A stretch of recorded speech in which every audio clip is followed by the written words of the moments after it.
اچھا، تو آج ہم بات کر رہے ہیں ڈین براؤن کے مشہور ناول انفرنو پر۔ جی ہمارے پاس ایک تجزیہ بھی ہے اس پر، ڈین براؤن کا انفرنو، آبادی کا بحران۔ تو اس کے کچھ اہم نکات دیکھیں گے۔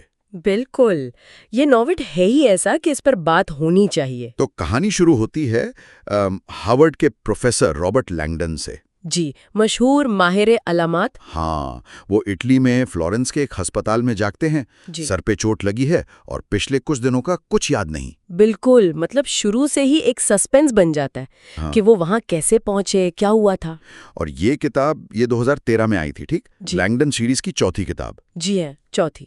لیکن جو اصل خطرہ ہے کہانی میں، ہوں وہ کوئی بم نہیں، کوئی جنگ نہیں، بلکہ ایک نظریہ ہے۔ ایک خیال، ہاں۔ اور یہیں سے کہانی دلچسپ ہو جاتی ہے۔ قاری شروع سے ہی نا ایک افراتفری میں پھنس جاتا ہے۔ لینگڈن کو یادداشت بھی واپس لانی ہے اور ایک قاتلہ سے بھی بچنا ہے، اوہو، اور ساتھ میں دانتے کی ڈیوائن کامیڈی، اس سے جڑا ایک خفیہ پیغام۔ دانتے؟ ہاں، تو اس کا کیا تعلق ہے؟ ہمارے ذرائع کیا کہتے ہیں اس بارے میں؟ جی، جو تجزیہ ہم دیکھ رہے ہیں وہ کہتا ہے کہ دانتے کی جو نظم ہے ہاں جہنم کے بارے میں۔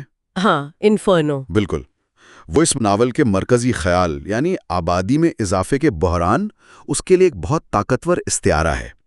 مطلب صرف حوالہ نہیں ہے، کہانی کی روح ہے۔ واو! اور یہ سب ہوتا ہے فلورنس، وینس، استنبول، یہ شہر؟ جی ہاں، تجزیہ کہتا ہے کہ ان شہروں کا انتخاب بہت سوچ سمجھ کر کیا گیا ہے۔ کیسے؟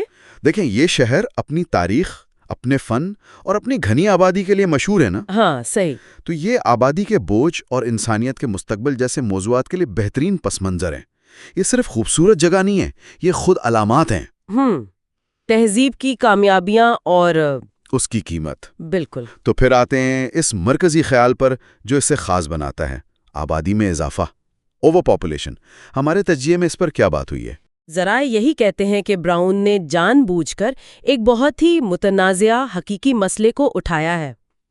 اور دلچسپ بات یہ ہے کہ جو ویلن ہے، برٹرینڈ زوبرسٹ، وہ کوئی عام مجرم نہیں ہے۔ اچھا، وہ ایک بہت ذہین بائیو انجینئر ہے، اور وہ سمجھتا ہے کہ وہ انسانیت کو بچا رہا ہے محدوم ہونے سے۔ خود کو نجات دہندہ سمجھتا ہے مطلب؟ جی ہاں، بالکل۔ وہ سمجھتا ہے کہ سخت اقدامات ضروری ہیں، ورنہ ہم سب ختم ہو جائیں گے۔ یہ تو کافی پیچیدہ صورتحال ہے۔ یہی تو تجزیہ اسی اخلاقی کشمکش پر بات کرتا ہے کہ کیا اکثریت کو بچانے کے لیے کچھ لوگوں کی قربانی دینا یا ان کی زندگیوں میں مداخلت کرنا، کیا یہ ٹھیک ہے؟ بڑا مشکل سوال ہے۔ اور یہ بھی کہ کیا سائنس اخلاقیات سے بالاتر ہو سکتی ہے؟ عظیم تر بھلائی کے نام پر کیا کچھ جائز ہو جاتا ہے؟ یہ واقعی گہرے سوالات ہیں۔ کیا تجزیے میں یہ بتایا گیا ہے کہ براؤن خود کوئی طرف لیتے ہیں یا غیر جانبدار رہتے ہیں؟ تجزیے کے مطابق براؤن کہانی کو ایسے پیش کرتے ہیں کہ قاری دونوں پہلوؤں پر غور کرے۔ اچھا، مطلب آپ زوبرسٹ کے خوف کو بھی سمجھتے ہیں کہ وہ کیوں پریشان ہے، اور لینگڈن کی جو انسانی ہمدردی ہے اسے بھی سراہتے ہیں۔ تو جواب قاری پر چھوڑ دیا ہے۔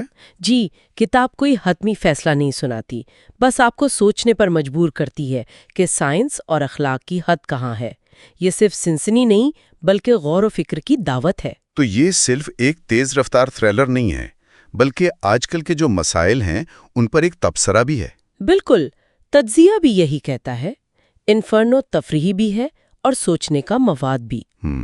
یہ ہمیں مجبور کرتی ہے کہ ہم اپنی دنیا کے جو حقیقی چیلنجز ہیں، جیسے ماحولیات، وسائل کی کمی، ان کے بارے میں سوچیں۔ تو خلاصہ یہ ہوا کہ انفرنو، جیسا کہ ہمارے ذرائع بھی بتاتے ہیں، ایک سنسنی خیز کہانی ہے جس میں دانتے، تاریخ، آرٹ اور ایک بائیو تھریٹ سب کچھ ہے۔ جی، لیکن اس سب کے پیچھے جو اصل مسئلہ ہے وہ آبادی میں اضافے کا ہے۔ اور یہ کتاب ہمیں ان مشکل فیصلوں کے بارے میں سوچنے پر مجبور کرتی ہے جو شاید مستقبل میں کرنے پڑیں۔ ہاں، تجزیہ ہمیں اس سوال کے ساتھ چھوڑتا ہے کہ جب اجتماعی بقا داؤ پر لگی ہو تو پھر انفرادی حقوق اور اخلاقی اصولوں کی کیا حیثیت رہ جاتی ہے؟